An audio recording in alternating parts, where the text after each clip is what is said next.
We are now live on. We've got it. Good, excellent.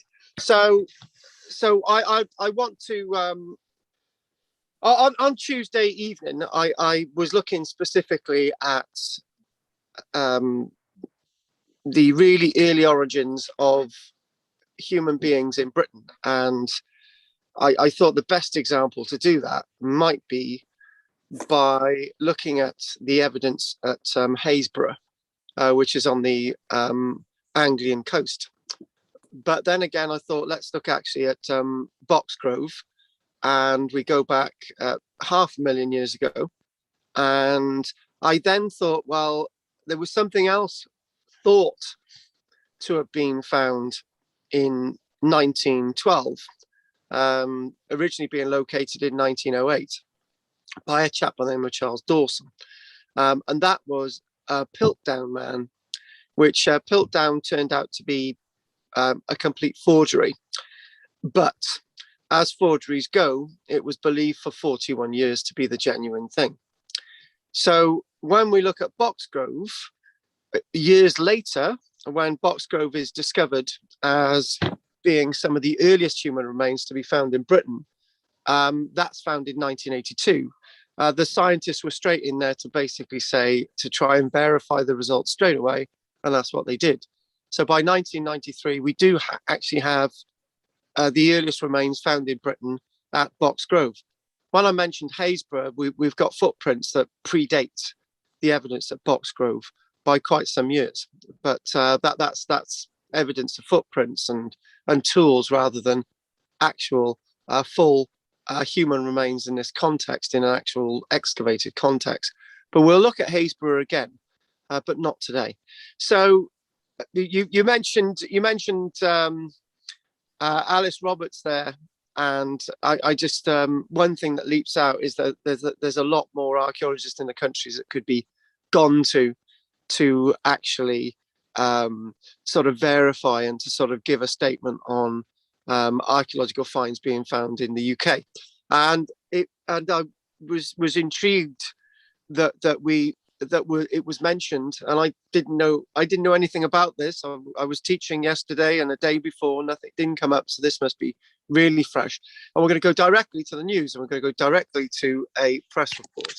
So that's where we're going to go now, and we're going to go to this new find, as finds go, and we're going to go to the Roman period, or the Roman era, that is now fashionable to call it. I've signed into woke archaeology, where we've got to be appropriate with our terminologies. And this itself is absolutely extraordinary, more than extraordinary. And you don't expect to find anything like this in Britain. And when we think about the Roman period, I would immediately say, even though we're doing the prehistoric period today, when we look at the Roman period, I would immediately say that we have got a very little in regards to archaeological evidence to the Roman period. Surprisingly, me saying that, I simply because if you go to somewhere like Caerwent, you may have all the walls, but on the outside, but most of the walls on the inside are scantily surviving, and you start to think about percentages, and you even have the Roman city at Kenchester in Hereford, which is a complete Roman city, and you really can't find walls or anything still standing. So even when you look at the Roman period, remains, even though there might seem to be a lot out there, there is in fact very little. And when you think about 500,000 years ago, the evidence for our human ancestors is undeniably scant. Very, very, very little of our human ancestors from 500,000 years ago can even be said to have survived. If we get one or two bits of bone evidence from that length of time, we'd be lucky to say that we've got surviving from 500,000 years ago 0.0000001% of what once existed. And in regards to the Roman period, we've probably got about less than 0.5%. But when we get 0.5% of anything surviving from the Roman period, something like this is absolutely extraordinary. I would say it's the first figure of this height and stature to ever be found in a British context. There would have been many, many wooden figures like this. Exquisite Roman find found in HS2 excavation in Buckinghamshire. Preservation of figure carved from single piece of wood is incredible. And seeing it, I've only just seen this in the past few minutes. This is completely incredible. Again, we joke about we joke about the terminology. This is the most important find ever made in Roman Britain. In regards to wooden sculptures, this is truly extraordinary. An extremely rare carved wooden figure from the early Roman era has been unearthed in a waterlogged ditch in Buckinghamshire. The latest extraordinary find in the UK's biggest ever archaeological excavation along a 150-mile HS2 rail route. The 67-centimetre tall figure. So again, that's really impressive. Piece of wood. Archaeologists said its preservation was incredible. Tick, yeah, I agree. Given its age, yes, and material, for the lack of oxygen in the ditch helped prevent rotting over many centuries. Again, I would presume it was dumped in the ditch after any further usage. This is a truly remarkable find, which brings us face to face with our past. The quality of the carvings are exquisite, and the figure is all the more exciting because organic objects from this period rarely survive, if any. And just before I even read on to the article, this figure would undoubtedly have been painted and carved by somebody who was very much of the art, being able to create lifelike carvings in wood. The figure found in Twyford is wearing a knee-length tunic that seems to be gathered at the waist. It may be wearing a hat or have styled hair and has well-defined legs, although the feet and the arms below the elbows have degraded. And this is rather interesting. Do you know the point I made earlier on? We're just going to quickly hang on a minute. Stop. Roman town remains found below Northamptonshire Field. We've just gone on to something else quickly, and we'll go back. And we're just thinking that we've got the remains. That guy in high vis is actually standing in what would be the ditch. It's not a town. It's a big settlement, but it's something that was reported just 2 days ago as well. So when you're back to where we were, back to this figure, and there you go. More than 1,000 archaeologists have been working on at least 60 separate sites along the HS2 phase, one route between London and Birmingham, and since autumn 2018. This isn't 60 sites that have been excavated at the same time. This is 60 sites over the period of 3 years. And to give you an idea of that number of archaeologists, 100 archaeologists were used in the excavations at the A4226, the 5-mile lane, not so long ago in 2018, in regards to the archaeology there. So 1,000 archaeologists, it sounds a lot, but it's it represents probably about a third of all the archaeologists employed in archaeological work in Britain at any one time. There's not a lot of us. Experts have said the project is a once in a generation opportunity to shed light on 10,000 years of history. But without sounding biased, they've got to choose what archaeology to excavate and what archaeology to focus on to actually get these results. So lots of archaeology is being destroyed to try and get a level of data that we're actually showing on our screens now. So it's called archaeological mitigation. It's called triage. It's working out that certain areas that the HS2 is actually going through will not be excavated. So there may have been many other things like this that have been lost because we've got to make those decisions. So archaeological investigation is a legally binding condition of the HS2 project before the law was changed. And when I say before the law was changed, this is not necessarily the case today. But there you go. I think that is absolutely extraordinary. That you've got just not seeing this before, just the way the femur and the tibia and the fibulas actually form above the joint there, above the knee joint and below, and that detail is amazing to actually get that lifelike expression within carving. Nearly 2,000 years ago, and the folds that you can actually see in this.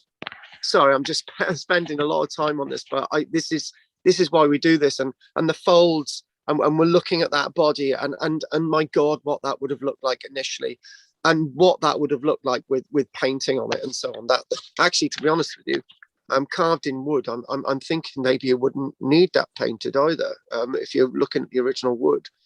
So you've got the knee length tunic gathered at the waist. I absolutely love that. I love the way that you've got the folds there. And it goes on to say that, it goes on to discuss, let's just have one more look at that. And the side on view, you've got the back view as well. And you've got the some kind of leather belt, and you've got the arrangement of that hair. It's very not Roman. It's a bit like my hair, actually. If I brought my hair back, if I brought my hair down from my bobble, it's a bit like my hair. My hair's a bit longer than that, but it really does sort of pronounce to the rear of the head, the cranium there. I love that. And you've got the well arrangement of the shoulders. And again, going back to the individual, where you've got the sort of you've got the lateral folds going down the vertical, and we just discussed the horizontal fold where that's held in. I absolutely love that.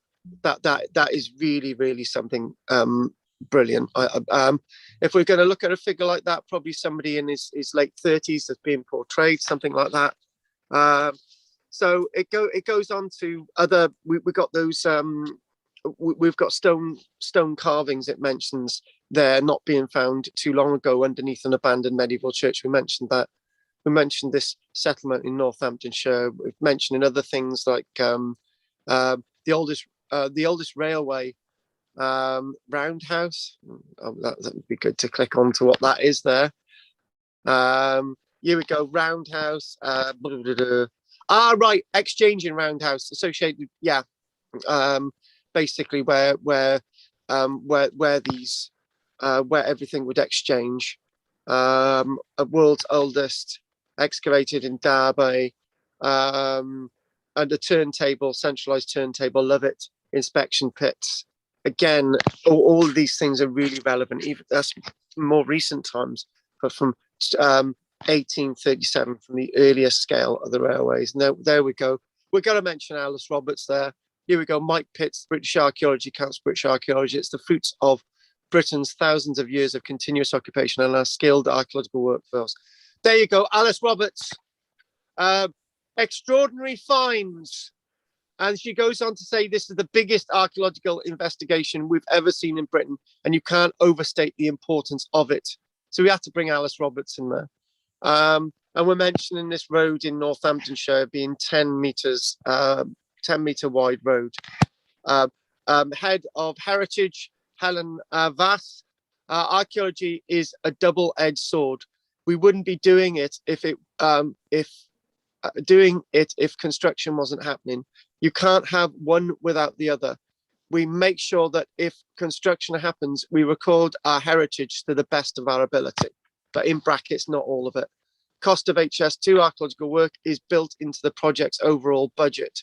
Fieldwork on phase 1 is expected to be completed by 2022, and post-excavation work is going to take decades. A fantastic find, this wooden figure. It's really rare to get Roman carved woodwork in Britain, even in its fractured weather state. Underestimating it there. It is something in the pose of the figure and the dress that says it is probably Roman. Do you know what? It's within that period of.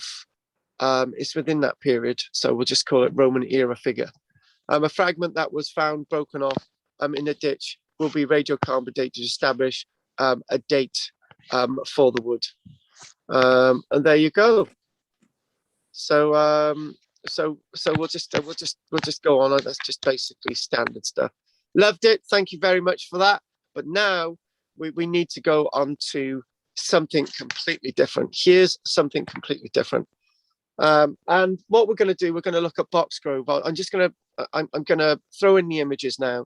So we've got a tibia, and this tibia is massively important because it's this is the best set, the best set of human remains that we do have in regards to 500,000 years ago. It may actually just be a tibia, which is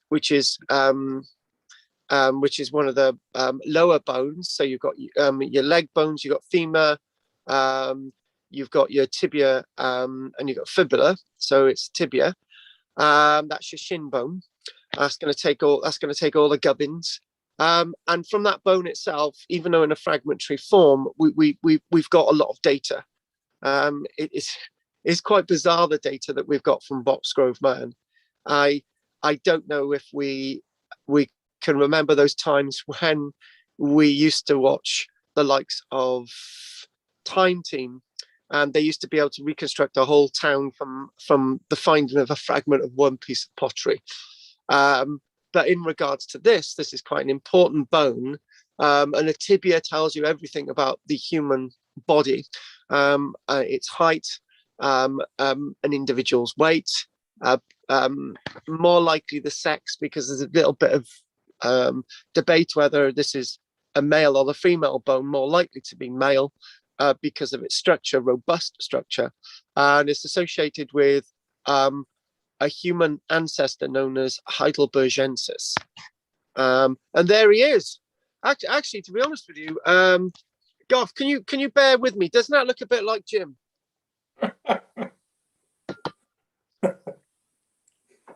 Possibly. Oh, you're not going to be drawn on that one. All right, then. Okay, fair enough. That's a little bit. You can see that overall that does look a bit like Jim. And the flint axes that we actually got there are used. We think they're actually throwing axes. You can imagine it's the flints. They found hundreds and hundreds of flints at Boxgrove in the archaeological excavations, and 250 in one season alone. But what we do find is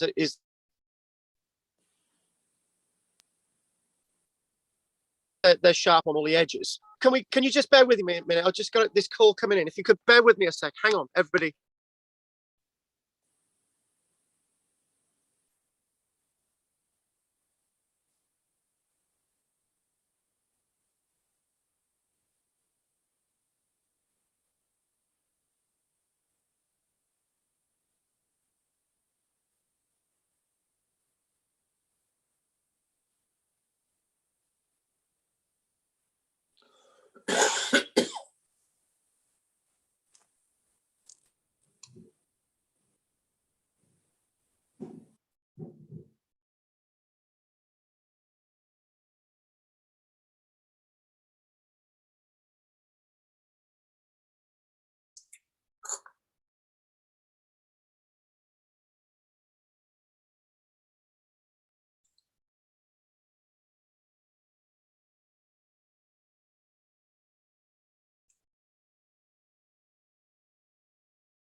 Is he coming back?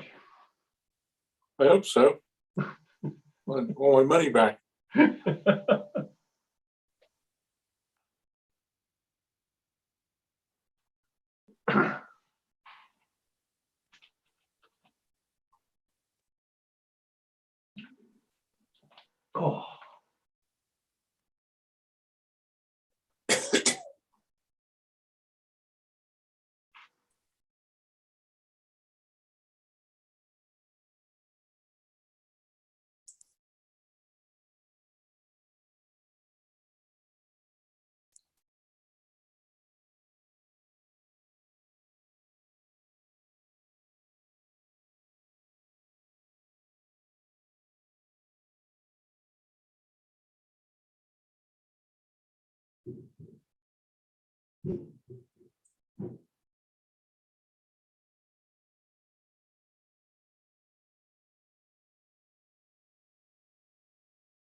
God, are you there, guys, girls?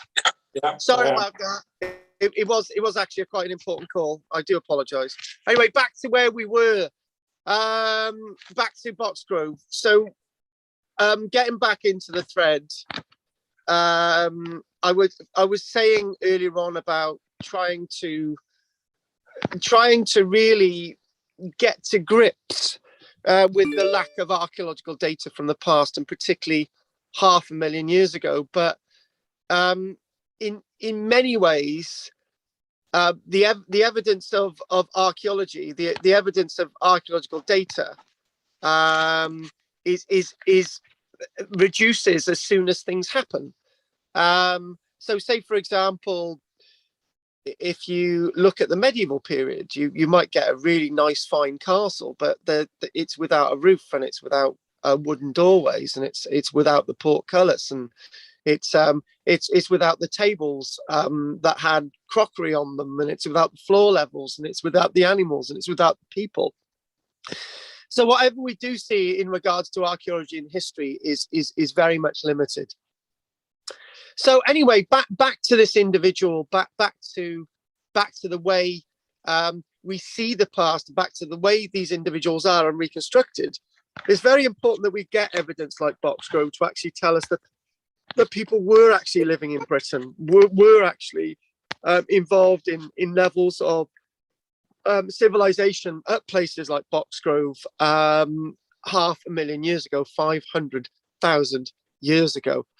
And when I mentioned that thing earlier on about finding a tiny bit of pottery and being able to reconstruct a whole medieval town or a whole medieval something or other,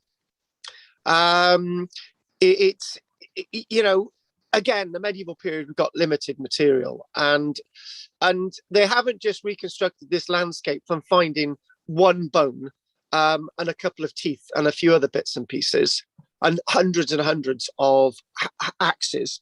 They've been able to reconstruct the landscape looking at paleo-environmental evidence. Paleo-environmental evidence is fossilized flora and fauna, evidence of large fauna such as rhinoceros and lions are able to reconstruct this landscape. So archaeology is very much reliant upon not just finding one or two objects, but looking within the landscape. And do you know what? I'm a little bit of a victim of what I'm just about to say.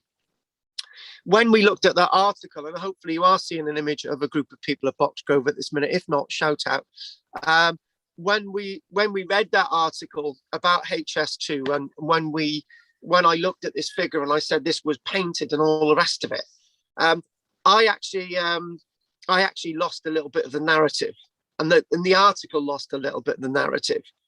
What I should have been saying is what else was actually found with it, and I didn't do that. A shame on me, because I'm saying that you can't, in archaeology, you've got to use everything to understand the landscape. I looked at that statue and I didn't ask the vital questions as an archaeologist I should have been asking. What else was found? And there was nothing else in that article to say of anything else being found with, what else was found there? That could have told me so much more. And I didn't ask those questions. These are the questions that we've got to ask when we look at these prehistoric landscapes. And actually, folks, when we look at Piltdown Mound forgery after the break, those questions in regards to the Piltdown forgery were not asked. They didn't ask what the landscape was like. They just find the remains of what seemingly was a skull dating to 500,000 years ago in 1912. They didn't ask the questions that I'm asking now of Boxgrove, and the same questions I didn't ask when we looked at that Roman statue. We're investigators as archaeologists. It's not just a bunch of individuals in the field scrubbing around looking for artifacts. We try to get all this information together, so it's not just about a bone that you're seeing in front of you. It's about so much more. And when they looked at Piltdown Mound forgery, when it became public in 1912, they should have asked questions. Well, what's the skull got to do with everything else around it? What else was found around it? What else is going on? And they didn't ask those questions. So it remained until 1953 as one of the greatest archaeological hoaxes on the planet. But then again, I'm wrong about that statement as well, because when you think about it, you've got the Turin Shroud. The Vatican City won't allow people to really examine the Turin Shroud, and it's obviously the shroud that Jesus Christ was wrapped in. And they've managed to get a little bit of dating evidence to say, hey, it's probably not from the time of Jesus Christ. And it looks very odd that you've got a guy wrapped in a shroud, and you can actually see his face, and you can actually see the crown of thorns on, and you're thinking, well, yeah, all right. So if you're going to have a crown of thorns, now this is a good point, right? If you're going to have the Turin Shroud and you're going to have a figure that is wrapped in the shroud, and there's almost a photographic image in the shroud of a man's face and the outline of the body and the crown of thorns, what you should be looking for is not sort of, you should actually be looking for organic evidence of the crown of thorns that he's wearing. That's something else that it should be doing, not just trying to get DNA evidence of the cloth. let's start looking for let's start DNA evidence from what the cloth is made of. Let's try and look for the DNA evidence of the individual on all these different things. So it's expanding. What we've got to do, we just cannot just leave archaeology in aspic. And one of the biggest faults with way we display things in museums in regards to archaeology, we put things in cabinets and expect people to just say, oh wow, that's amazing. We've got to think, well, what else is there? You know, and one of the things that you guys really know, and the reason why I'm talking about this now, we're doing prehistory, right? We're going to be doing prehistory for a long time. So what I'm saying now is relevant for the next few months, for the whole year. You know, when we look at golden items in a museum, right? You might see an arrangement of rings, or you might find a torque, or let's look at a really good example, the mold cape, right, which we will be doing. It's a prehistoric artifact, which we will be doing in months time, right? Sort of Bronze Age. We'll be looking at the mold cape from the Erexum. The mold cape is displayed, really nice, isn't it, in a glass cabinet? But what about the human remains associated with that gold cape? If you displayed the human remains alongside the gold cape, that'll give you an idea of how, what the person, the stature of the stature, not the statue, the stature of the person. And when we think about that, is the stature of the person, the bones found within the mold cape, do the bones tell us that person was a male or a female, right? They guess about all that stuff, to be honest. And then then you could think, right, who was this person from the bones? And then you think about the other artifacts. There were other artifacts found with the mold cape, but you never see them displayed together. And also, which is massively important. When we look at the Lady of Pavlan cave, which actually turned out to be a bloke, when they display the stuff in a cabinet, they don't actually show everything. They just show you a few bones, and they show you a few carved rods, a few shells, and that's it. They don't actually show the mammoth skull that was found with it. They don't actually show all the other artifacts that were found with it, because all that stuff went missing. So it doesn't give context. Archaeology is always about context. And to be honest with you, there's a fault within this image. You're just looking at a bone. Why haven't got the other artifacts arranged around it? So there we go. Again, but we've got this sort of really nice bone here. We've got two angles. We've got the, I think we've got the front side. We've got the we got the obverse, and then we've got the reverse of the bone, and there it is. The nice sort. This is actually a really nice bone. It's quite an attractive bone. Quite a really interesting piece of bone for one of our human ancestors, Homo heidelbergensis tibia. Just what I'm trying to do is sort of look through these images, and there's the excavations at Boxgrove. I did actually, when I was teaching this on Tuesday, I looked at the current archaeology article, and it was a bit more vague than the article that I'm actually going to look at today.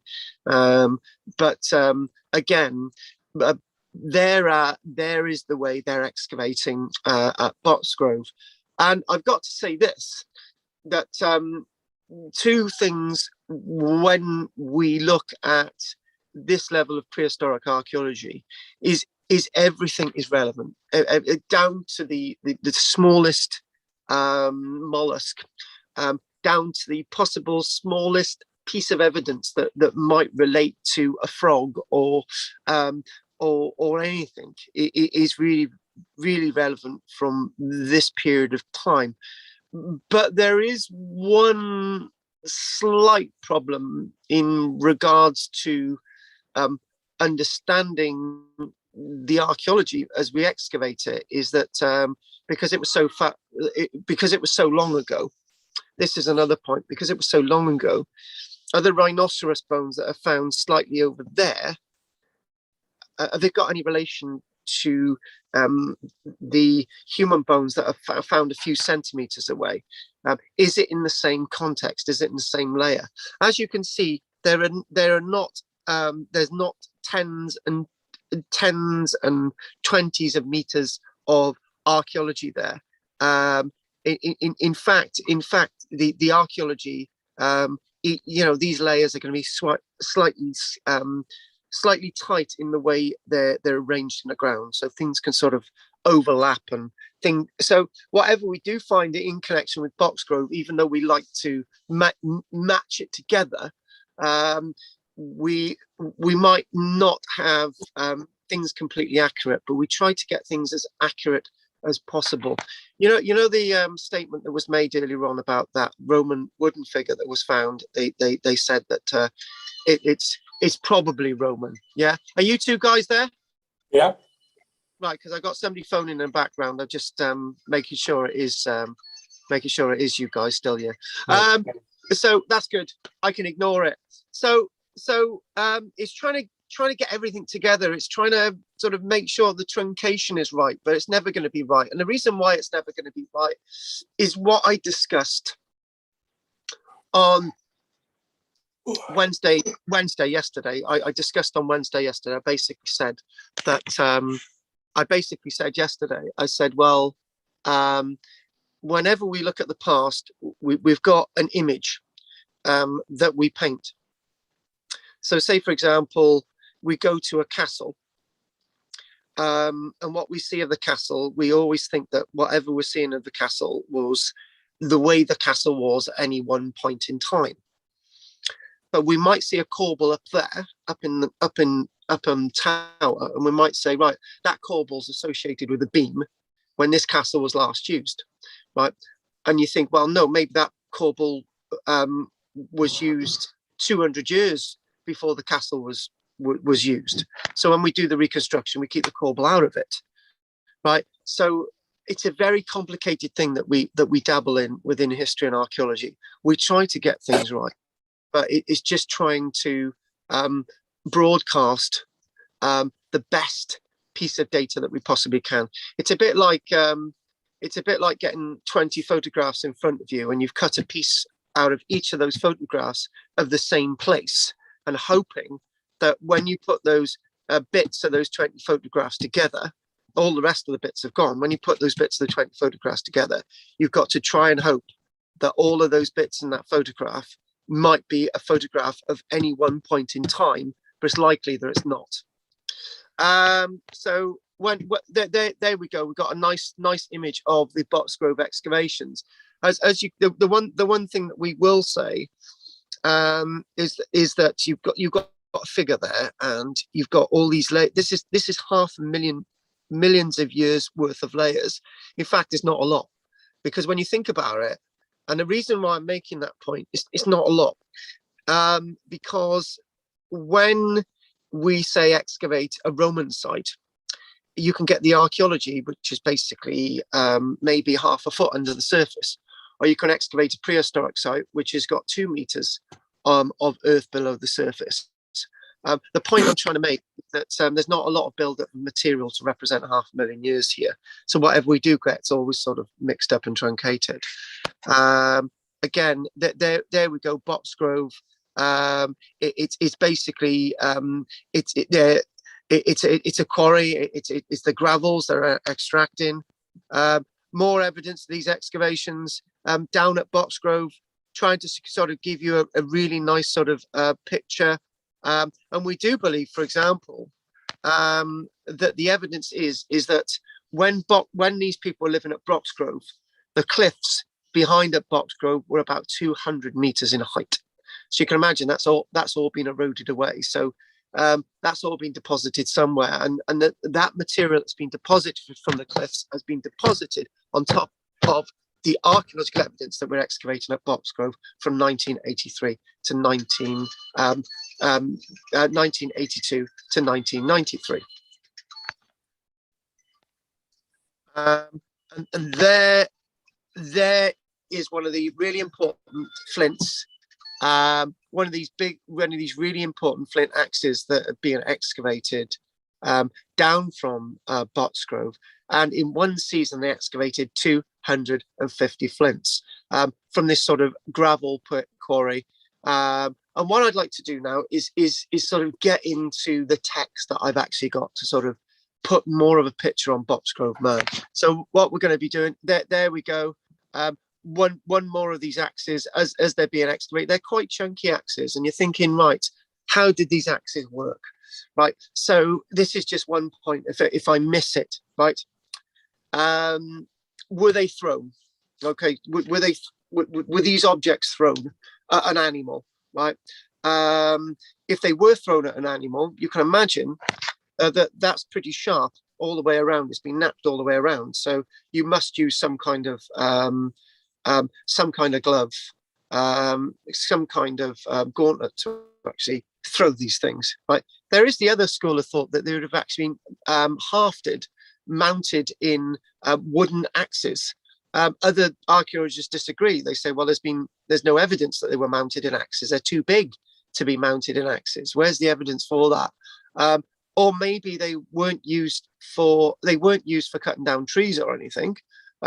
Maybe they were just used for they were a bit big for working on skins. What exactly are these things? And again, we're never going to get the answers because the bones don't speak. But then again, there's this Japanese scientist now that has invented a television screen that offers smells and tastes as you're watching things. So I'm sure they'll probably be able to get bones to speak one day, but I don't think so. So what I'd like to do now is sort of so you can see the glories of me talking a little bit more about Boxgrove, giving you some facts. We've looked at some really nice images. So what we're going to do, we're going to stop that sharing. I do apologise for the couple of interruptions today, but whoever's trying to phone me can wait. It's probably Jim. Just to be annoying. So let's have I'm gonna have a nice little look at the text I've got here. And why do I want to do Boxgrove Man? It's been archaeologically it's authentic, and we've dated it. We've got all that stuff. Yeah. Why do I want to spoil this today by looking at Charles Dawson's discovery of Boxgrove, of Piltdown Man in 1912. I think it'd be a good, nice little comparison, because archaeologists eventually found out that a supposed amateur archaeologist find, the archaeologists have basically re-excavated the evidence and said, actually, it's fake.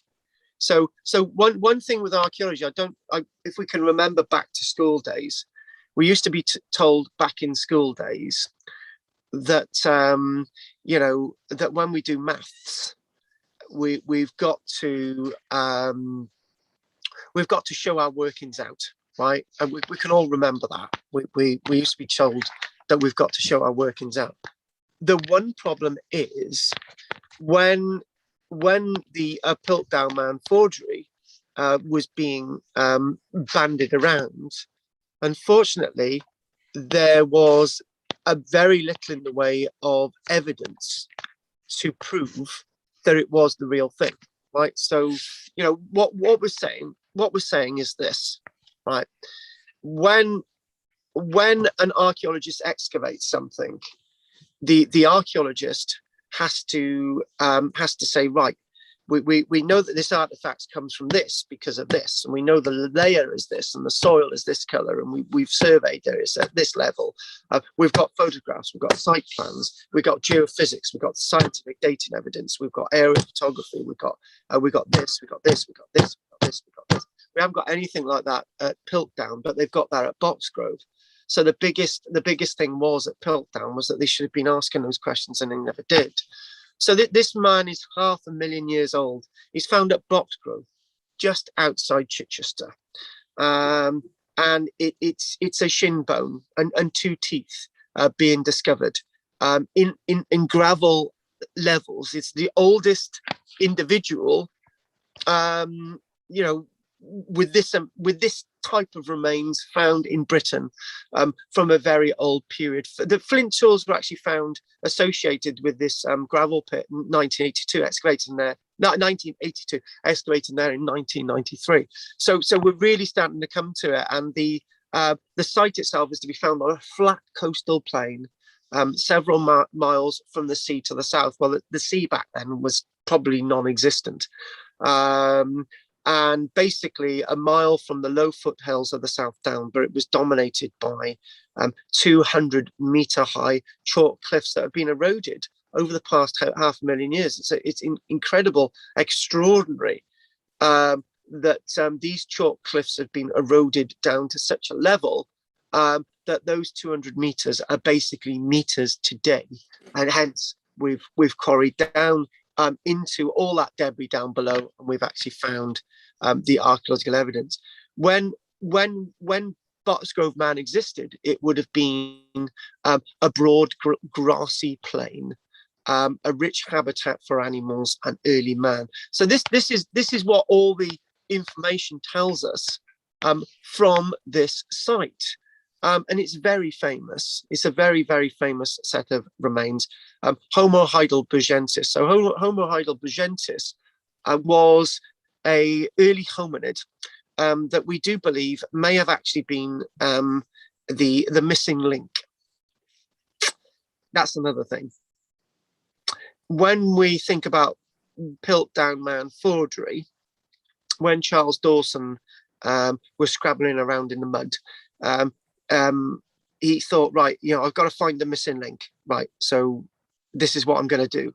And then in 1912, he found the missing link. It's the way you do it.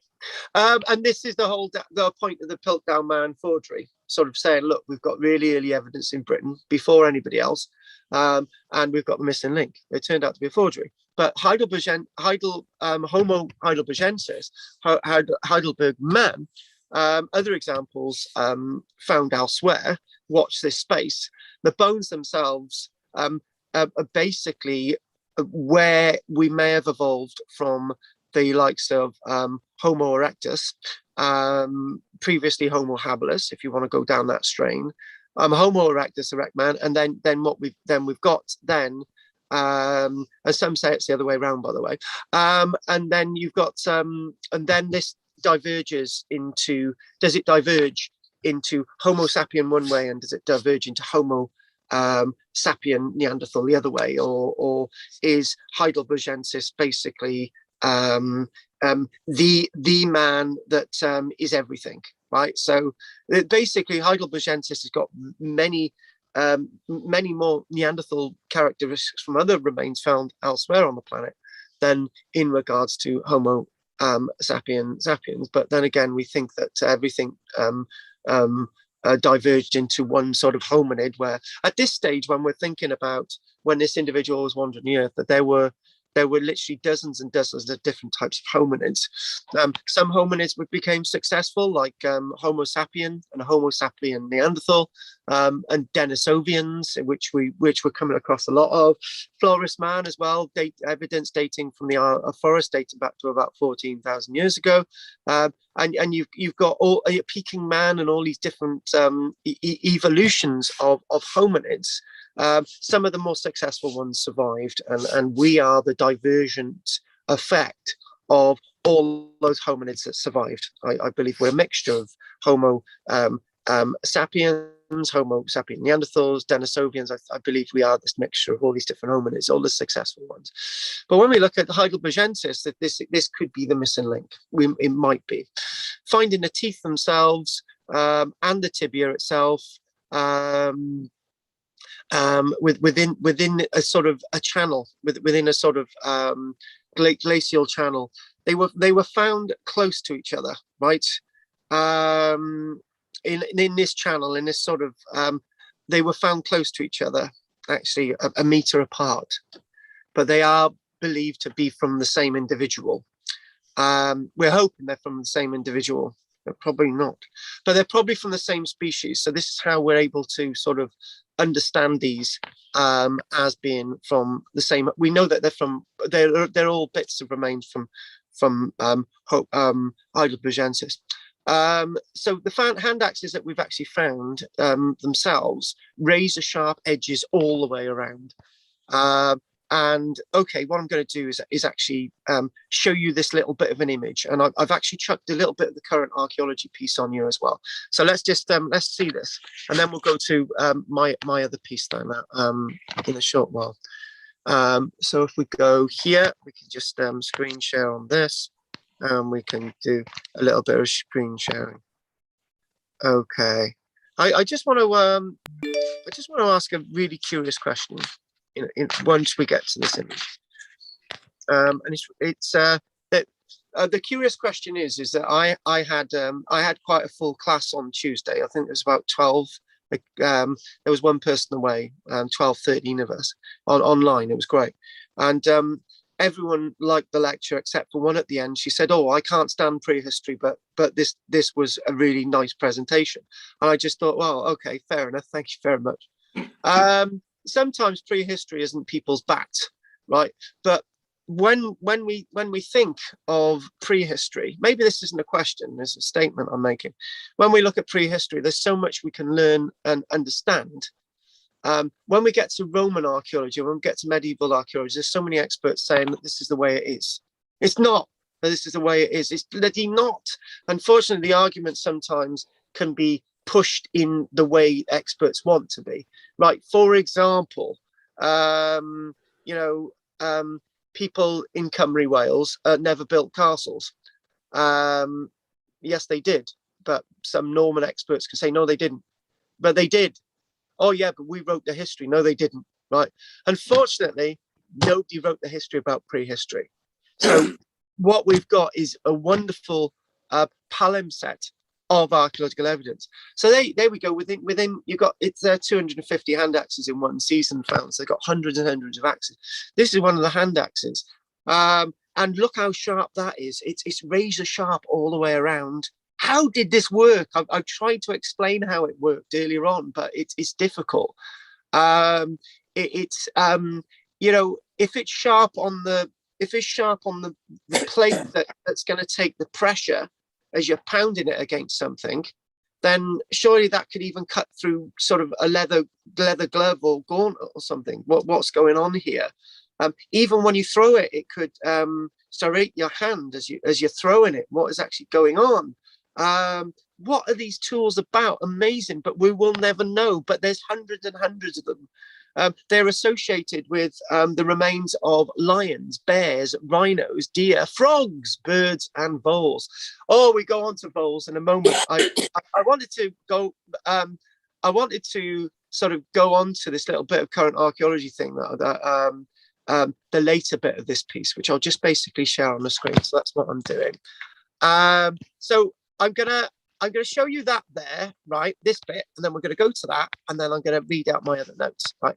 So the significance of this site, it says, and I mentioned this at the beginning, there is earlier hominid evidence, but not evidence of human remains in this state within a gravel bed. So what it's got there, we've got the Packfield site, which we will be doing in the future, and the Haysborough find of footprints in 2013.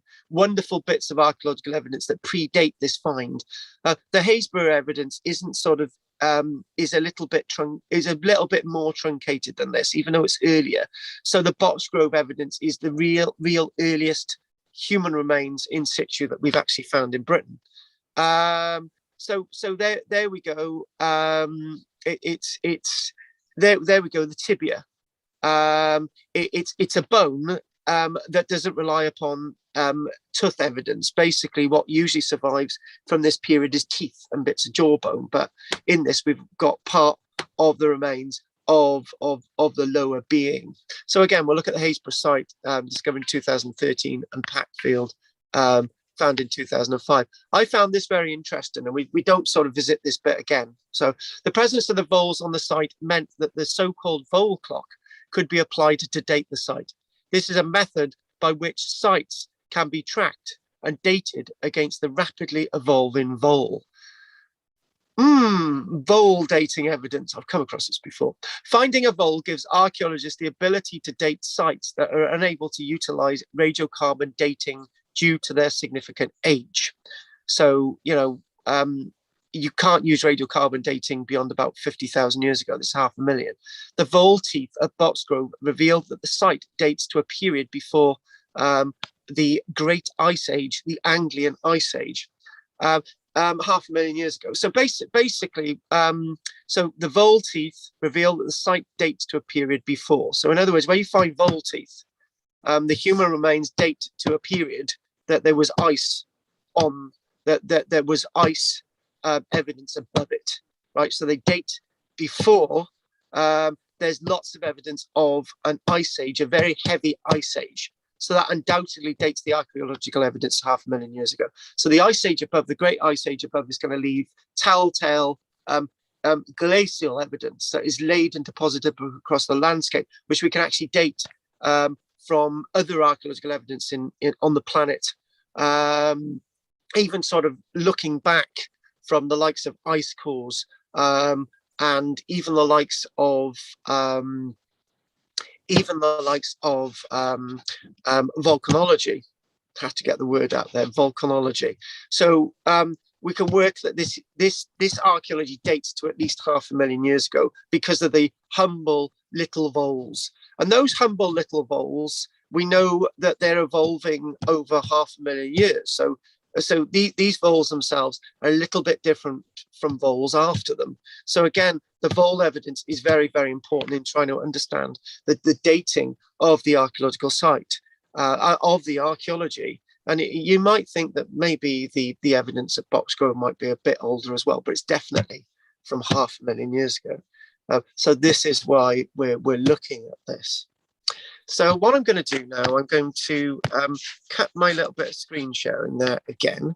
And I don't know if you guys want a little bit of a break, but we'll just I'll talk for a little bit longer, and maybe we will have a break. I'm looking forward to that. I'm looking forward to that cup of tea and some biscuits. What say you, Goff? Tea, definitely. Definitely. I gotta be honest with you guys. Before I just go on with a little bit more about Boxgrove, right? Do you guys feel a bit cheated that we didn't have any out-of-date Christmas cake last week? Rather relieved. The big question is, my friends. The big question is, right? Was that a phone call from Jess saying that nobody's turned up to the class because they're all dead? Because Jess is the only one who didn't have any of the cake.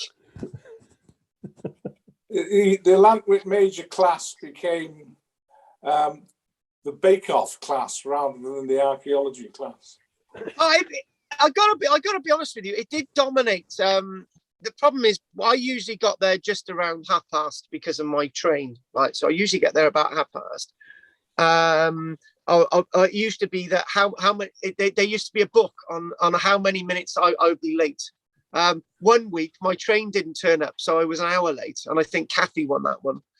But unfortunately, what I struggled with was that there was cake every week, and everybody expected it.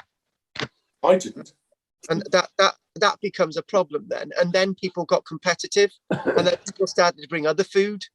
I think there was some Indian food brought in one week, and I just, oh God. Yep. It is good. I don't mind cake, right? But it's not when you've got people now you've got people. Then there was one week, now I think there was 3 people brought in 3 cakes. Anyway, right. Let's just crack on a little with Boxgrove, man. Now, this is a really important point. Very important. The next point is what I've got to make is very relevant. You know, when we do Pavlan Cave, right? It's classed as the Red Lady of Pavlan Cave, right? Even on the signs, Red Lady of Pavlan Cave, but it quickly goes on to say, but actually it's a bloke. Yeah. So when they when they found Boxgrove Man, for example, the immediate thing to be said about Boxgrove Man, right? I'm just opening my windows because I'm very aware of condensation. It, I said at the beginning that it was male, more or less male, but there's some indication it could be female. Who's to say that the bones of the individuals in the past from females weren't of similar build to a male, right? But to make things easier for me today, I've just been basically saying they're male remains, okay? But there is a slight chance that they were female, right? Just a slight chance. I thought I'd put that in there. So they were massively excavating the site in 1993, but under a chap by the name of Mark Roberts. You know, we've got the tibia, we've got the teeth, right? And the thing is that, you know, it again, a male or strongly built woman, or maybe the two were the same stature. I tell you what, right? If these were the remains of a Russian gymnast, right? Yeah, do you know what I mean? A female Russian gymnast, they would be as well structured as a male. But anyway, move that away. I think I'm missing the subtext. Right, for the details. What are the details? Right now, this isn't a joke at all. We do believe from the bone, from the way the bone is shaped, from other archaeological evidence of other hominids and of osteological evidence. Alice Roberts would be a big one for this because that's her field, not wooden Roman statues. Yes, you can tell my little bit of anger there. The individual Boxgrove, 40 years old, right? The other thing as well is the Boxgrove Man is believed from the way the bone is shaped, that and the weight placed onto that bone was probably in excess of 4 foot 11 inches in height. So that makes this individual a very, very, very, very tall individual.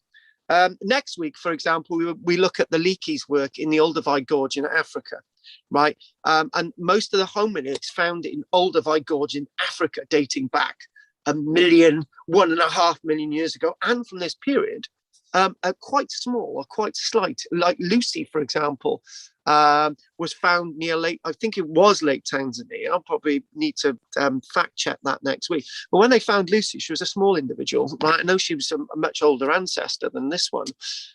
We do believe as well, okay, from this, that the individual was 14 stone in weight. That's 3.5 stone heavier than me. The individual being 5 foot 11 inches, that's 4 inches taller than me. So this person, I wouldn't want to mess with him. My God, if it was a woman, I would want to mess with her because I wouldn't stand a chance. Just do what she wants you to do and let her go, which is what we should do with most women. It is, again, I love that we're doing this. I love that we're doing prehistory. And the exceptional structural strength suggests that this person was adapted to the ever-changing environment. And cold environment, because the stature of the individual seems to be somebody who's able to deal with changing conditions. And then somebody asked me on Tuesday, they said, "Hey, Carl, yeah, hi, yeah. You know, how did this individual cope with changing conditions? Because you're talking about, hang on, a few thousand years later, year ago, it gets very cold. You've got this ice age, which average temperatures in the winter months are minus 40 degrees, Siberian levels. How did these individuals cope?" And the answer is, well, that's thousands of years later, right? This person wouldn't have still been there. They may have moved on, right? People were ever moving around, and there were caves and other, and you had microclimates. People forget about microclimates, right? This is something I didn't mention on Tuesday. I remember reading on Wednesday, they found caves in, is it the Arctic? It's either the Arctic or Antarctica. But obviously we know what we're talking about, very sub-zero temperatures. And they found caves that are actually, that have very warm temperatures in regards to the surrounding landscape. in Antarctica or the Arctic. And the point is, we always know that cave levels were a lot warmer, but these cave levels were a lot warmer than most. And you're thinking, well, you do have microclimates, folks. I don't know where it is in Wales, right? But in the winter months, there's a valley somewhere in Wales that is, I think, north facing, and average temperatures are about -9 degrees centigrade. And we always measure winter temperatures on this valley. I think it's in mid Wales, -9 degrees. I'd hate to live there, right? But you have microclimates where you have microclimates that are very cold. You have microclimates that can be very warm. And with the ice effect, if you don't have the wind chill effect, these people can survive. But we're not talking about a time when these people, even though this body was a really well built body and was adapted to cold conditions, right? Like an Inuit, for example, it doesn't necessarily mean that we've got an individual that's running from the ice. So this is an individual that may have actually been a scavenger. And do we have to have a break now? No, this is the best bit. This is the best bit about Boxgrove. Now we're going to do it, right?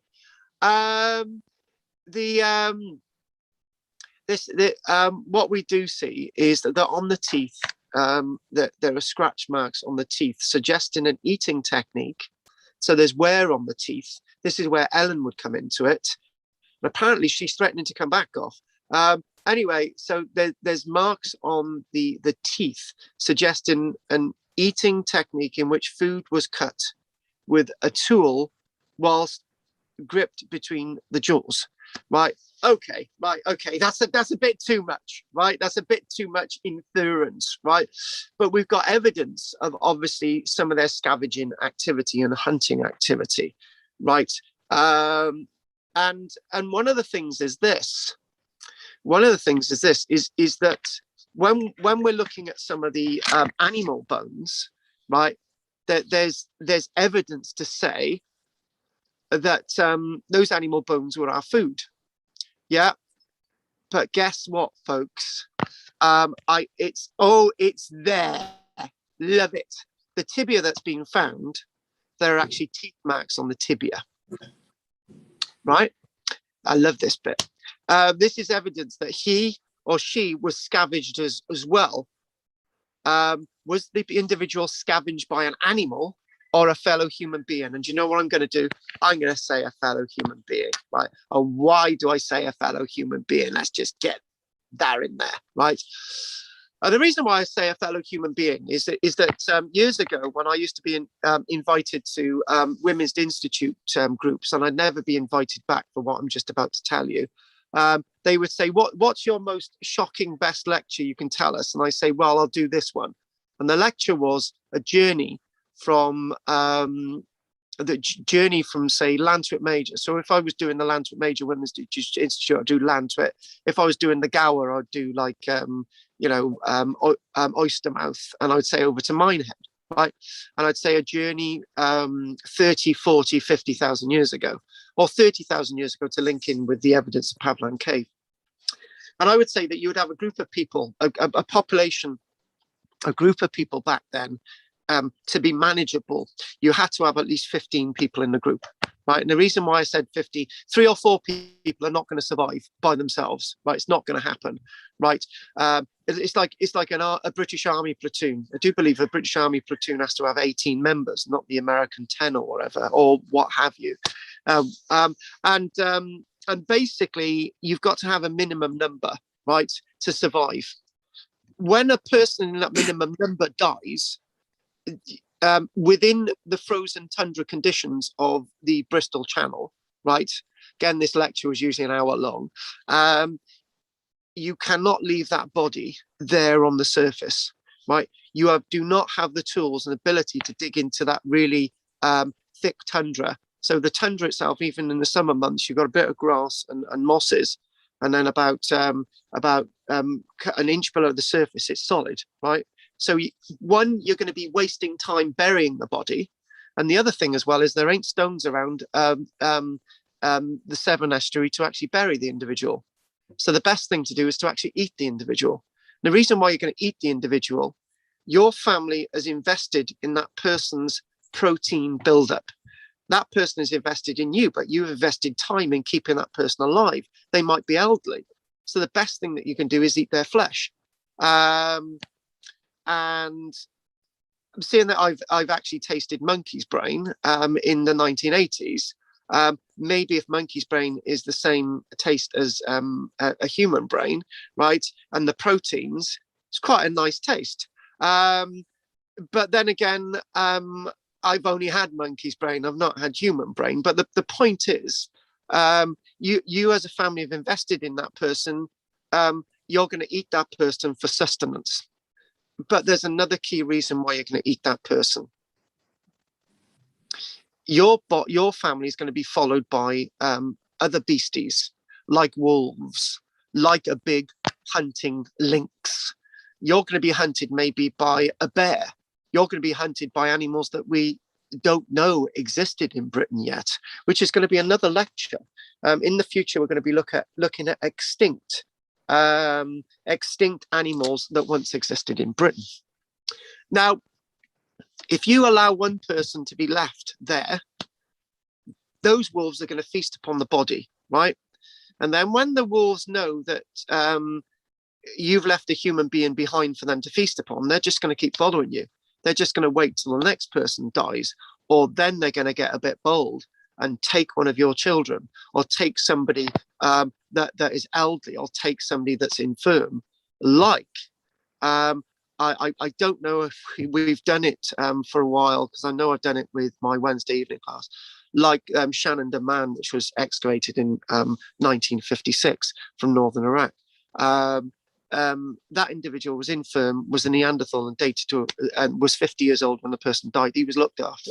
You looked after your loved ones, but if you couldn't look after them anymore, the best thing to do is to eat their flesh. And what we do, we find teeth marks on the tibia, on this hominid tibia. So you know, I love that. I love that little bit of nuance there. That's mine. And actually, the author of this piece that I'm looking at mentions it could be cannibalism as well. So finally, what we're going to look at, the human fossils. The human fossils were found in relationship with that sort of layer of a meter thick and whatever. Rhinoceros bears and voles and sort of frogs and other things that go bumping and like lots and lots of tools. And we've obviously know that some of these bones, we've got more evidence in the animal bones of humans eating them than obviously we've got with these teeth and the bone that we've actually got found associated with the Heidelbergensis. And that's a really interesting point that I never explored on Tuesday. The point is that you've got lots of animal bones, right? Whether they died naturally, butchered, or they were eating each other and so on. And the point is that there were very few hominids about. There were very few hominids about. So maybe I'm just gonna talk to completely out of my hat and chuck a figure at you. For the landmass of Britain about 500,000 years ago, you may have had a population of probably 100. And the reason why I'm saying that is because we've got so little evidence that would indicate that whatever we do find is quite minute. And one last thing I'd like to mention before we have a break and we do Piltdown Man forgery, and I've got to feed the sheeps. When we look at the Piltdown Man forgery, Dawson made a classic mistake, but it wasn't spotted.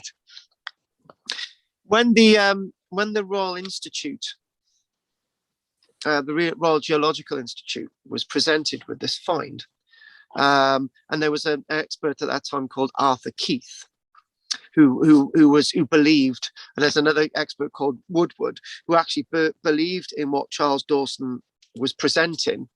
You know what they turned around and said? Come on, they said, we want you to find more remains of Piltdown Man. And he went out in that year, in the summer, and guess what he found?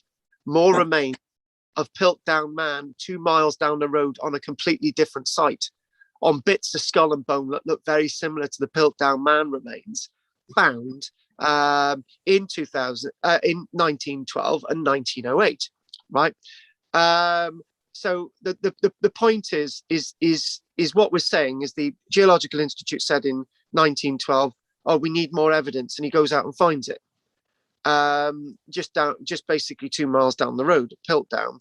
The point being made here is that nothing was found, nothing like this had ever been found, and suddenly finds another site with more evidence, and nobody thought that to be suspicious. The Leakeys did years later, because when the Leakeys went to Olduvai Gorge in the 1920s, well, they were basing their evidence on other research by German archaeologists in the 1920s. When they were going in the 1930s, 1940s, and Richard Leakey only just passed away very recently, the son of the wonderful couple. The point is that Mary Leakey and her husband, they took decades and decades to find evidence, and in fact, they would make themselves ill trying to get the evidence. And they've actually started to find evidence, the Tolai footprints in the 1950s, and then they found Lucy, and they found lots of other remains. But it was over a long period of time. Nobody questioned the Piltdown Man forgery. Whew. Bit knackered now, guys. Right, so let's take a break. Are there any questions from a Goff, a real expose on what I've said? Not that was this an interesting presentation first half, and Piltdown won't be as long in the second half. It's about 20 odd minutes. What do you say about all that, Goff? What was it like for you? Well, you have done that before a couple of years ago, I think, and you added a few bits of new information. So very interesting. Yeah, good. Thank you. Well, what about you, Henry? What would be your critical ébrancheur to what I've just said?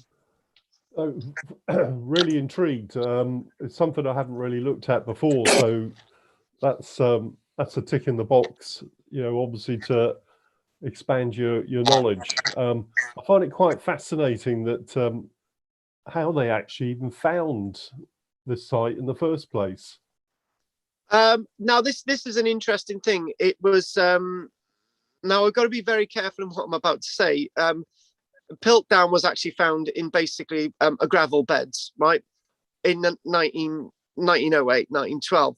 This was found in sort of gravel beds at Boxgrove, Chichester, and I think what it was when the Piltdown, when the Boxgrove gravel beds were exhausted, or they stopped. Archaeologists went in there and started finding axes, and this is I think a bit of the backstory. I'm struggling to get the backstory on it actually, but that's part of the backstory, that some axes were found, and then people said, "Oh, hang on a minute, what else is there?" And then when you think about it, you think about what's been lost in the gravel quarry until you get to that point. What has been lost? And that's the big question. There was probably a lot more, but these bones, when they're found, look very, very similar to the surrounding gravel, and you break them up and they're just whatever. I'm gonna make a point there. There's a garden centre in the Vale of Glamorgan at UNE, and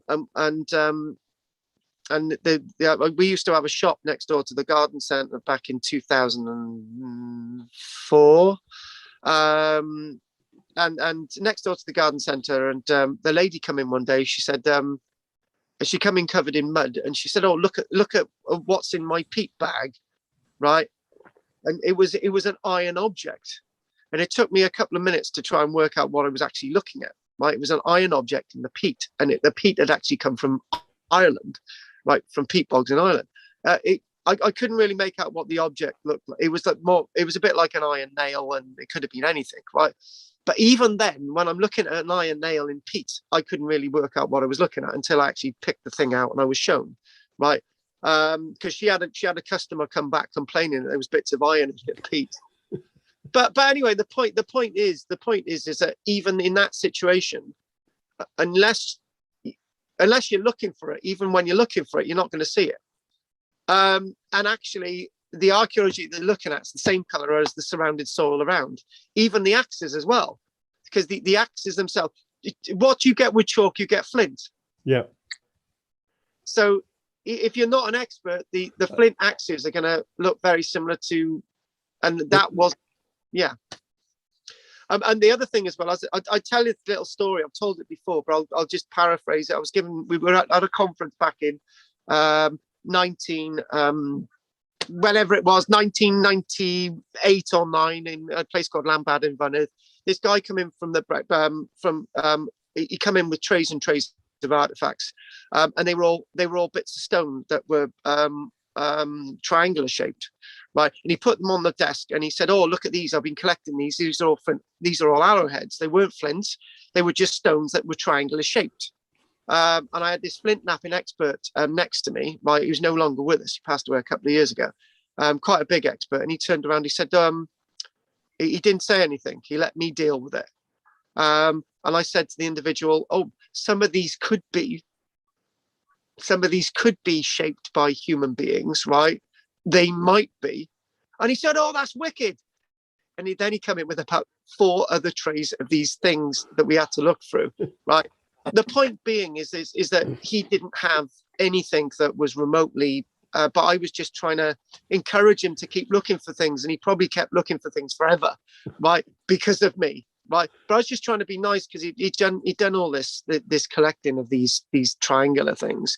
The point being is that you don't get those type of stone objects being shaped into arrowheads because nothing's going to happen, right?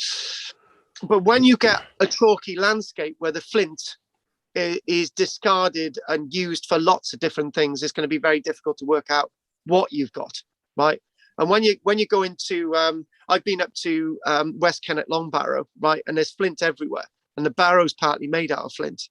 And you're wandering through a field and every single piece of flint, you're going along, everybody's picking, "Oh, look, I found an arrowhead. I found this, I found that." No, you haven't, right? It's flint. Yeah, but flint is used to, but it's not, right? The problem is with something like a quarry bed like this can be really difficult. And it was just by chance that they found it. A piltdown apparently went out and he found it.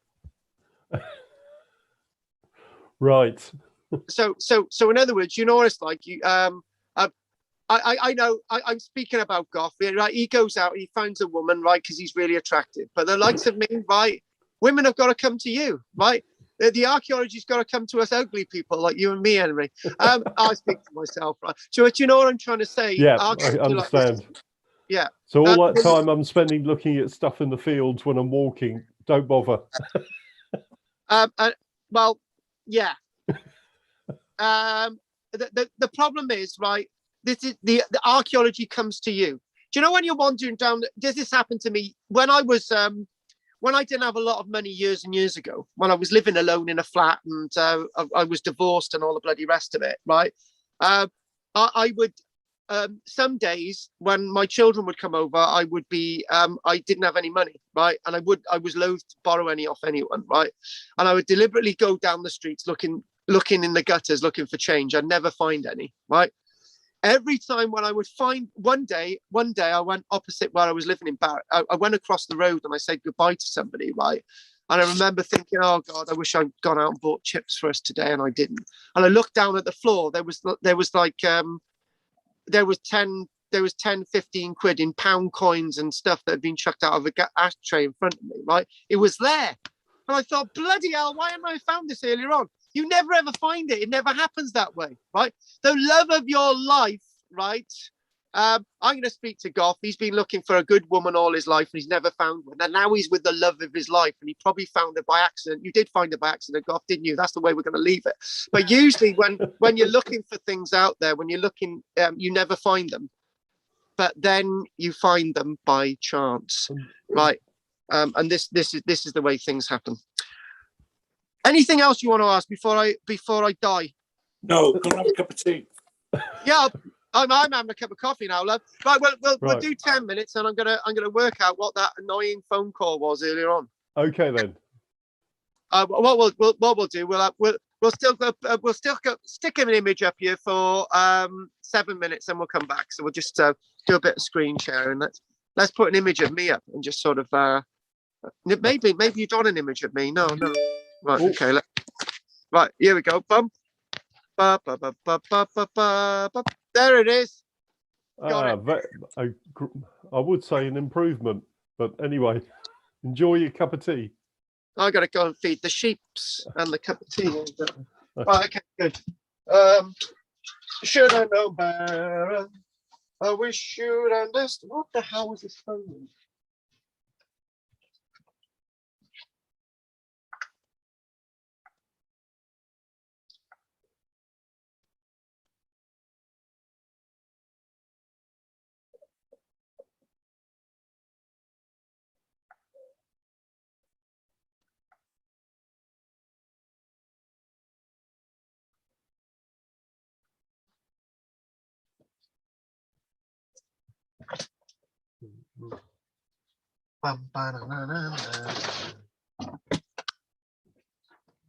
Hi guys! Oh, what a beautiful morning!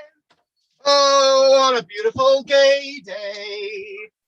I love to be totally gay in every wonderful way. So I think. Oh, what a wonderful morning!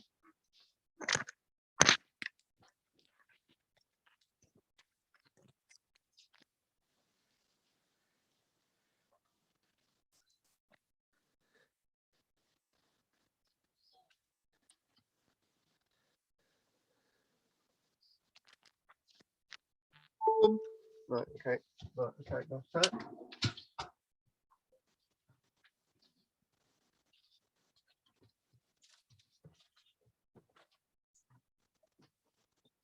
Oh, what a lovely morning!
Oh, Jack.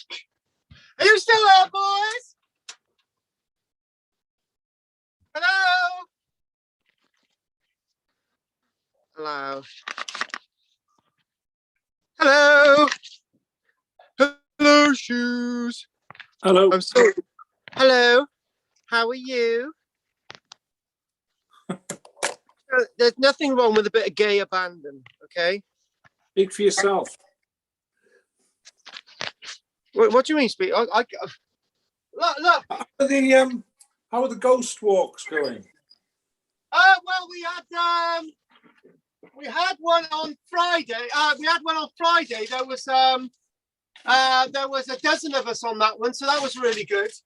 The thing is, we're because of winter now, we just decided that we're going to have a break until February. Right. It's oh, you want to come on one, do you? No. I've done one. What did you ask? I'm just inquiring, that's all. Sometimes people ask me about things. I know they do. And I like to point them in the right direction. I always like a bit of pointing. With a big long stick. Yeah. Anyway, thank you for that. Keep pointing us in the right direction. And actually, the next one that we do have, Goff, if you're interested, is the 18th of February, and it's in good old Lantwit Major. We're doing the brothels of Lantwit. There's only one.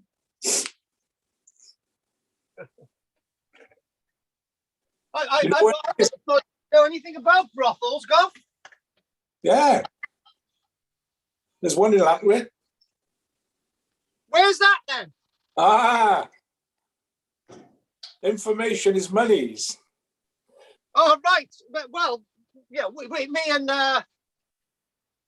me and good old Henry, a man of the world. We're men of the cloth. You know, we wouldn't mind knowing just to avoid it.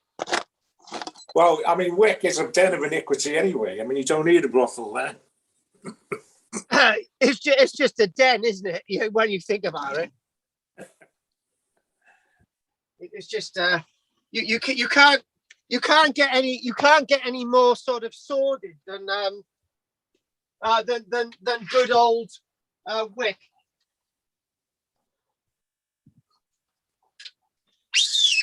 Do you know there was a sign on the road into Wick once. People held in bondage, and now we know why. Yeah. You know, Wick is the only place in the Vale of Glamorgan that has a speed limit of 90 miles an hour. Oh, So don't you can avoid it.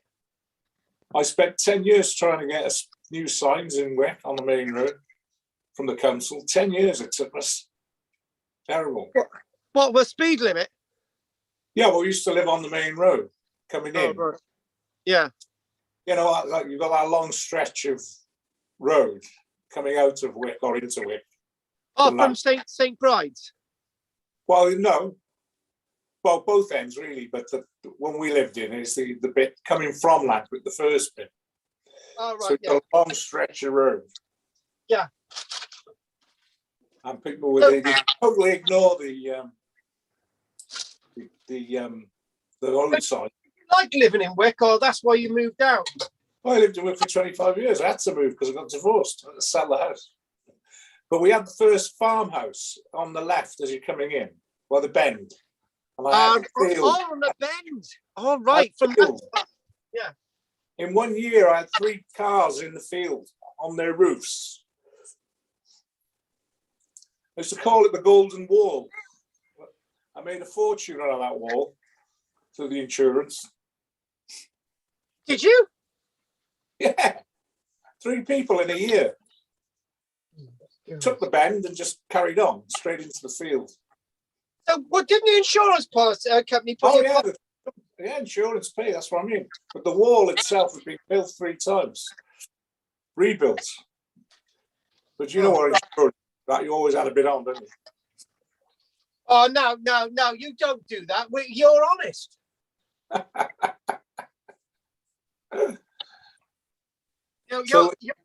You're one of my honest people. Yeah, well, I must say that I drove through Wick recently, and it seems to be a lot better there now. Cars seem to be slowing down. So. It's only that in Wick, it's only that estate as you're leaving Wick on the left that has cars burnt out on their roofs.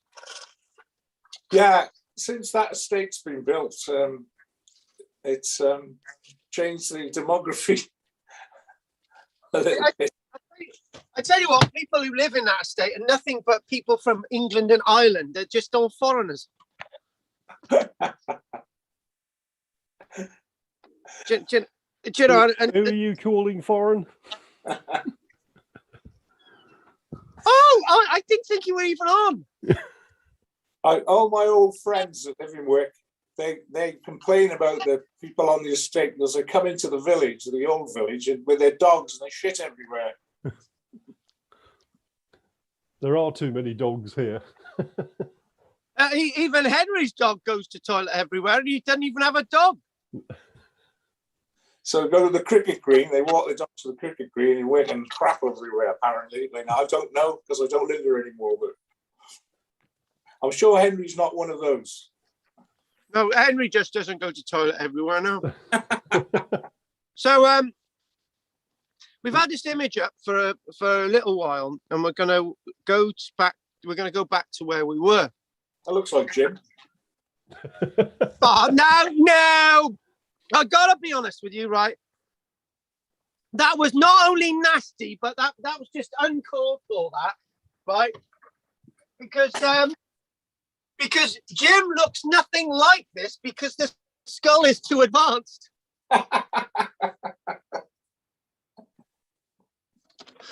Oh God. Anyway, folks, I'd just like to mention, did you last week I mentioned about the James Dyer book, Ancient Britain. I don't know if I mentioned it. They're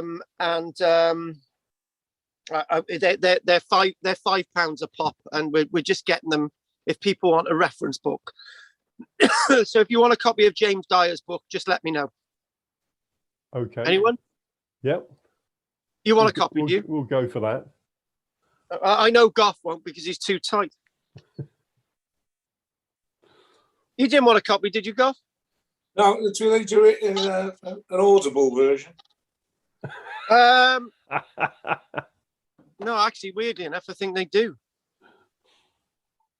All right, Dan, I'll get one for Henry, and you make up your mind in the next week. And I do believe, Goff, don't forget your shekels are due for next week. Not paid, cheeky bugger. Oh, you're the one who's paid. It's Henry who hasn't. Oh no! I paid back in December.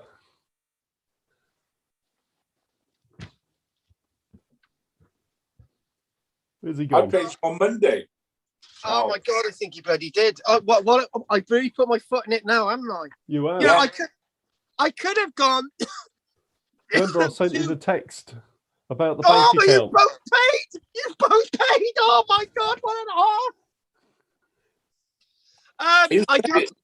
I do apologize, guys. Right, I do apologize. I actually meant there are some people in Lantwick Major who need to pay today, and Henry and Goff have paid. Thank you. Oh, and actually, the amazing thing is now you can go 2 months without me asking once. Except I will have that £5 off you, Henry, for the book. Yeah. You see what I did there? You see? Oh, I do apologise. Do you want the white note? Well, the good old white note. How many of them we could have? Well, it's 10, isn't it? Well, 10 fivers. Yeah. Oh, well, how embarrassing is that? Christ, what an absolute nub. Anyway, crack on. So, Piltdown Man Forgery. I wanted just to do a little bit of this to try and sort of compare real archaeology with sort of faked archaeology. Actually, the bones themselves we know were stained. We also know as well that that they are bits of genuine skull. They are bits of old genuine skull. The cranium and the mandible are from 3 different creatures. But yeah, 3 different creatures and put together too. But nobody spotted this, and even the teeth had been altered, had been filed down. The bone had been stained to all look the same. And somebody then said, "Hang on a minute, right? The skull looks too human to be 500,000 years old." Oh yeah, but that proves it, doesn't it?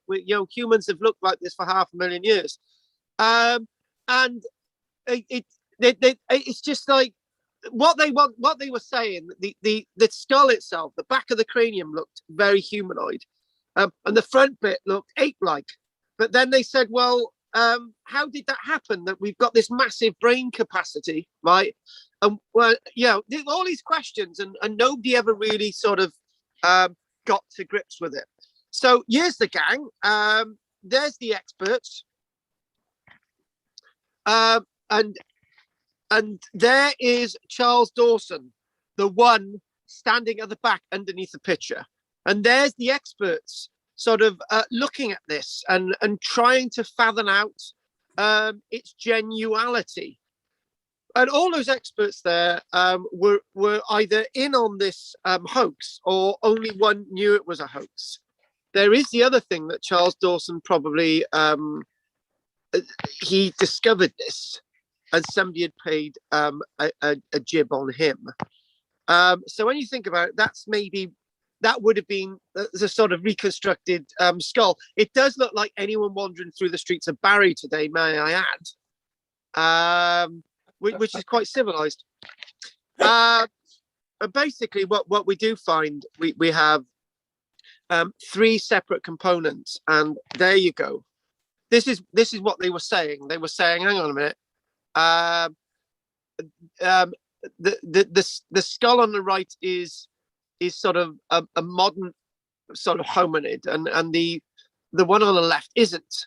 And you can notice that the skull is pretty big on the left anyway, and it's just trying to work out why this great English mystery story wasn't solved. And actually, there was I used to get this magazine called The Unexplained. I got the complete set somewhere, and in The Unexplained, it had lots of sort of unsolved stories. And one of those unsolved stories was actually the toad in the hole. Right. So if we go off this a minute, and hang on a minute, if we go off this a minute and we go on to this, the Wikipedia stuff is actually quite good on this. And hang on a minute, I'm just going to try and get the images up. I think this is going to work. So if I click on Wikipedia's got quite a nice. Oh yeah, there we go. Oh, love it. I knew, right, toad in the hole. Basically, this is Charles Dawson's toad in the hole. He'd found in the late 1800s that when you broke open flint nodules, you found toads in them, right? And in this magazine, Unexplained, right, it had the toad in the hole. And I always used to feel sorry for the toad in the hole in the Unexplained, but it was one of Charles Dawson's fakes. Basically, what was said is that the nodule, Charles Dawson argued that the nodule was formed around the live toad, and as it formed around the toad, there was a little hole that little insects used to go in, and the toad would feed itself, and then it would grow to full size and it would die. Right? It was one of Charles Dawson's hoaxes, but people still believed it. People actually still believed it until the 1970s. Charles Dawson was responsible for dozens and dozens of hoaxes, which some are on display in some museums in the UK today. There's the memorial stone, the Piltdown Man Memorial Stone. It was erected in the late 1930s, and people still believed it. They said, this is real. And the Leakeys in Olduvai Gorge were saying, no, it's not, it's a fake. But nobody believed it because the British Museum had it on display and basically saying that this is actually, he was called Eoanthropus Dawsoni, which basically means, this is what he looked like. To be honest with you, there is one actually, do you know what? There's one thing I realised that I didn't say on Tuesday. That looks very similar to the figure that could have been the person, the way he looked in a Boxgrove quarry, the one that we've already been doing. And you can actually see a long shaft there, a long wooden shaft, and you've got this sort of flint that he's got in his hand. So obviously, there's the gang. I'm just going through these images quite fleetingly. Back to where we were. I just wanted to go there, and the details of that image. It should actually show. Hang on, the details of that image. Is it going to show us? No, it doesn't. But basically, those were all the people involved. Oh yes, there was there was a certain Arthur Smith Woodward, and Arthur Keith. Arthur Keith was the one who absolutely completely believed in Charles Dawson's forgery. Arthur Smith there. And so if we go to this a minute, hang on, I can match people. That one is that one's our Mr. Keith, the one in the middle, the one in the white coat who actually really believed. And we got Dawson there, as I say, under the picture, and we got Woodward alongside him. Those two experts were the ones that basically shot down anyone who disagreed with the forgery. And it started to make people think of something else, right? And what the something else is this. In the 1850s, they had found in the Neander Valley in Germany the first identifiable remains put down in science, because other bits of Neanderthals have been found before that. But in the 1850s, they found the remains of these big weird skulls in the Neander Valley, and the Germans were the first to say, "Look, these are some of our ancient ancestors." We had no idea of the dates back then, but we really didn't have anything like that in Britain. And obviously, British archaeologists for 50, 60 years were actually trying to find some really early evidence to compete with the Germans, right? 1912 comes in, we find early human origins, the earliest ever being dated and recorded anywhere on the planet. So it makes Britain the place of evolution. So it knocked the Germans' teeth out. Basically, the Germans couldn't say that we've got the earliest ancestors. Now the British have got them. The French were doing the same thing, and the Italians were doing the same things, trying to find. So basically, there's a competition. But in usual English etiquette, it was decided that we should fake the evidence, and hence a Charles Dawson's Piltdown Man forgery. So what I'd like to do now is stop the screen share, and we'll just spend a little bit time on this, and then we'll call it a day. So, okay, we've got that. We're off that. We're off the screen sharing. Thank you very much. Right. Okay, just get. So, it was 1953 that it was demonstrated that it was false. It was still on display at the British Museum until that point. Basically, experts got to it and basically started looking at data, and it turned out to be completely wrong. And it was also, you know, when we're talking about archaeological investigation, archaeologists investigated the landscape of Charles Dawson's find and found that he couldn't have found it there in the first place. It must be faked. So this was found out completely and categorically in 2016, and we've used dating techniques on it since. To Charles Dawson's missing link, a link between ape and man, was first made public to the world in February 1912. Dawson contacted Arthur Smith Woodward, keeper of geology, and managed to get a certain Mr. Keith involved as well, who completely believed in what he was looking at. So this included a jawbone, skull fragments, and a set of teeth and primitive tools. And it was said back then that this expert from the museum from the British Museum, Arthur Smith Woodward, he completely concurred that this was the missing link. They've been desperate to find the missing link, absolutely desperate. Eventually, after 1953, it turned out that it was a complete forgery. The bones had actually been coloured. It was an altered mandible. So the mandible, you've got the upper and lower mandible. So you've got the mandible where the teeth are held. It was an altered mandible. That it was a mandible of a chimpanzee that held the teeth of an orangutan that had been filed and placed and glued in there. And apparently, they tested the glue and they found out, obviously, that it was glue from the early 1900s. And they actually found out that the orangutan teeth had actually been filed, and the cranium, the back of the skull, was a smaller brained modern human. It was slightly smaller than a modern human, but it was the cranium case of a anatomically modern human from the medieval period. All of the orangutan, the mandible itself, the chimpanzee mandible itself, was believed and is thought to be 500 years old, and so is the skull of the individual, thought to be about medieval 500 years old or more. 41 years elapsed before it was proven that this find that was broadcast to the world by the Geological Society of London on the 18th of December 1912, lots of experts. And initially, Charles Dawson was told that this had been found in a gravel pit, right? So he went out to the gravel pit and the workman said, "Look at this." And it looked like it was the fossilized remains of a coconut. And then Dawson said, "No, it's the back of a skull." And even when Charles Dawson went with Arthur Smith Woodward to this sort of area where this skull had been found, at night, Dawson would spike the site with other finds. So when he would be excavating with this eminent geologist, Arthur Smith Woodward, he would say, "Oh, look at this! I found another bit of skull."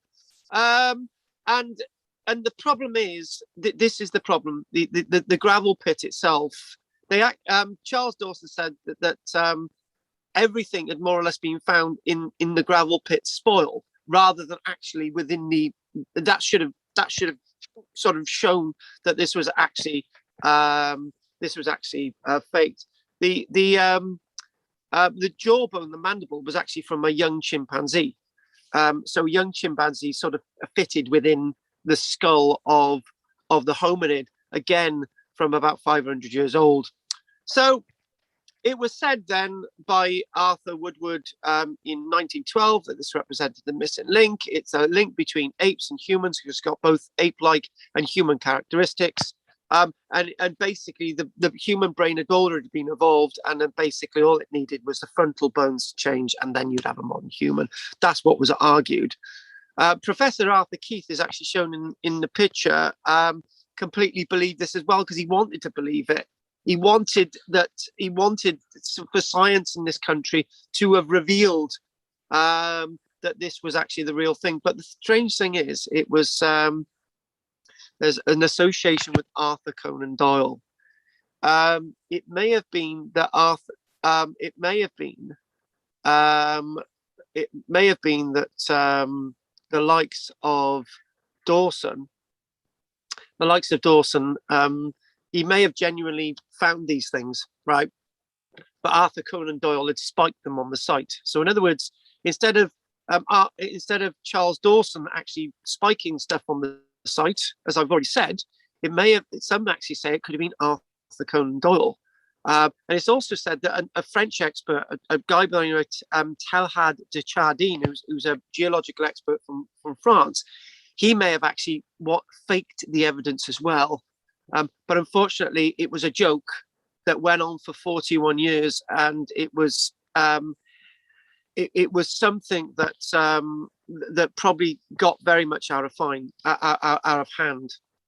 So as we get to the end now, just sort of we know it's a fake and whatever. When Dawson in that meeting basically said, "Well, we need more bones." In 1912, 3 years later after it had been revealed, Dawson had found 2 miles away from Piltdown 2, more bones. But strangely enough, this is another thing in the history. Dawson died the following year in August 1916. After reporting that another skull had been found, the skull was never ever revealed to the public. Although the experts, Arthur Woodward, told the world that there was another find. There was a Sheffield Park find. They were lost because Charles Dawson had died. Funnily enough, they were lost because Charles Dawson had died. Woodward and Keith went on saying that this is the genuine thing. So we got the memorial. Arthur Keith put the memorial together. And this is Arthur Keith's memorial to Charles Dawson on the 23rd of July, 1938, buried at Barkham Manor. Not seeing anything there, Carl. You can't? Right, No. okay. We'll just show you this now quickly. Just show you this. This is basically, I'm going to put this on. This is what's on the stone. And then we'll more or less call it a day. So here we go. Okay, here we go. This is basically, even Arthur Keith didn't believe this initially, but then he was convinced by Arthur Woodward that it was a real thing. So they both believed Dawson. 2 of the preeminent experts in geology in Britain believed Dawson, therefore it was real. It was the real thing. We've got the memorial on Barkby Manor, and it says, the inscription says as follows: "Here in the old River Gavel, Mr. Charles Dawson, FSA, found the fossil skull of Piltdown Man, 1912-1930. Discovery was described by Charles Dawson and Sir Arthur Smith Woodward, the great geologist, in the Quarterly Journal of the Geological Society, 1913-1915. Obviously, the war was on then. And this was the speech by Arthur Keith. He so believed it. This is the expert of the day. So long as man is interested in his long past history, in the vicissitudes which our early forerunners passed through, and the varying fare which overtook them, the name of Charles Dawson is certain of remembrance. We do well to link his name to this picturesque corner of Sussex, the scene of his discovery. I have now the honour of unveiling this monolith dedicated to his memory. But unfortunately, only just under a decade and a half later has turned out to be a fake. However, I think the moral of the story is that if you can convince experts that you've got the genuine thing, then for generations, people will believe these forgeries. However, modern science proves in regards to Boxgrove, that if you've got scientific data and evidence, and you've got a big team, and you've got everybody involved, and you keep questioning things, you will get the proper result. They didn't believe Boxgrove initially. They couldn't believe Boxgrove initially. They would not believe Boxgrove initially. However, Boxgrove has turned out to be the real thing because they could not allow another Piltdown Man forgery. I wanted to do that as a bit of balance, and that's what I've done today. Real and unreal. So what we're going to do is I want to know, are there any questions from wonderful you, Henry, this week? No, I found that quite intriguing, and how people could swallow the story for so long. It's quite amazing. Yes, I agree. And yeah, you put this on here, Henry. Are there any other sites with finds of this human? Yes, we do have other sites in Africa and on the continent. Could it have been used in a sling? That would make sense. But again, they're still debating. I've heard the sling theory that you might put this in a sling. But then again, if you use the sling, that's quite an advanced weapon anyway. So, how did they find this site? Obviously, by accident. So There you go. Thanks for those questions. That's great. Thank you very much. Many thanks. So hopefully see you next week on with Olduvai Gorge, and thanks for paying your dues this week. I realised I just wanted to thank you. I got out of that hole. Goff. Yeah, what happened to Dawson?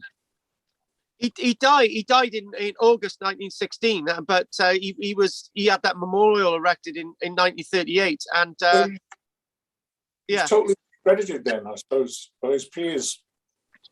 Well, he's on, I mean. Say that again. He was totally discredited by his peers posthumously, I suppose. Posthumously, yeah, but unfortunately, there was 24 other forgeries or more that he was responsible for from the late 1800s. There might be stuff in museums in Britain that were donated via somebody else to the museum as being the real thing, and they may actually still be fakes. So some stuff in museums may be responsible, but I got to be honest with you. Maybe I've rushed the last bit, but I think the point I tried to make, if Arthur Conan Doyle is involved, then obviously Sherlock Holmes, so he knew how to hide things and stuff. Charles Dawson may have been completely innocent. So, you know, he may have been completely innocent of this fine, but the fact of the matter is he was hoodwinked. Maybe because he had faked everything else and Arthur Conan Doyle was in on it. Now Arthur Conan Doyle wanted the last laugh and Dawson died in 1916 and we'll never know the truth. But archaeologists know that Dawson it was mainly him, but we don't know any more than that. But whoever faked this on the site, probably Charles Dawson, maybe slightly not. We know it was definitely there. So yeah, he's been discredited posthumously. Yeah. Make a good film, wouldn't it? With Leonardo DiCaprio in it. Yeah, as Charles Dawson, he's old enough now. Yeah. Well, it's quite because Arthur Conan Doyle's house is actually in Portsmouth, so it's not a million miles away from the site. Oh. Exactly, and this is how this would all nicely work. You know, yeah, it would make a great film. To be honest with you, I was slightly disappointed with that film, The Dig, right? And that's because you weren't in it. That's why you were disappointed. Yeah, and I probably could have been in on it. Do you know what? Right? Do you know what? There was my acting agent said, no, I'm not going to put you forward for one of the auditions for the Star Wars. It would be a bad career move. You didn't like The Dig because there was not enough sex in it. You didn't like The Dig because there was sex in it, but not enough of it. This is the thing. I wanted to see Basil Brown having it away with his house mistress. That's what I wanted to see. I know. I bet you did. Do you know what? Right? Do you know what? What I've not said this, right? And the archaeologist pig that was in it, right, was shown as an avid homosexual, right? Yeah, yeah. I can't get to grips with whether he was or not because I've been looking into this and it was just like, but there were lots of gay archaeologists back then, you know. Lots of us do sway that way occasionally when women aren't available. No. Do you know what? I gotta say this, right? One of my children said not so long ago. She said, "Oh, Mum says that she always feels that you're gay, Dad." And I thought, oh well, you know, that's understandable because some of the acting roles I've had to kiss men, so you know, maybe I'm heterosexual. So well, you know what, Carl? What's that? Stick with the real thing. Stick with sheep. Yeah, stick with sheep. Oh, and actually, can I just make one last comment about that? Right. The other night, on Monday night, one of my sheep was very cold and she was a bit ill. And she's called Glow. She's a nice black sheep and really nice and fluffy and really nice big eyes. But I felt sorry for her, so I let her stay with me in the caravan. And by the next day, she was bouncing with joy. Well, any port in the storm, as we say.